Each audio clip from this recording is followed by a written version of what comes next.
আসসালামু আলাইকুম, কেমন আছেন সবাই? আলহামদুলিল্লাহ, আমরা ভালো আছি। আমাদের বাংলাদেশের যে পরিস্থিতি এখন, কাউকে কারো ছাড় দিতেছে না। সবাই সবাই সমন্বয়ক, সবাই নেতা, সবাই দেশের নাগরিক, সবাই সব কিছু।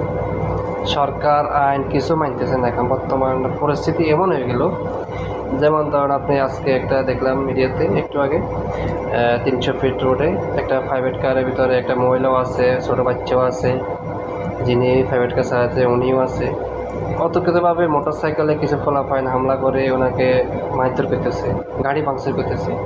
এটা আসলে দেশের একটা বর্তমান সরকারের আইন কাঠামো বহুত দুর্বল এখন। এটা মানুষের এইভাবে বললে আসলে দেশ চলা যায় না। বর্তমান যে সরকারের আমলের আইন, এখন যে আইন আছে এই আইনে দেশ চলা যায় এভাবে। যেমন রাত্রে 4টা বাজে আপনার এইভাবে 3টা লোক মৃত্যু হলো, তাহলে এটা তো এবাদত করার জন্য আসছে।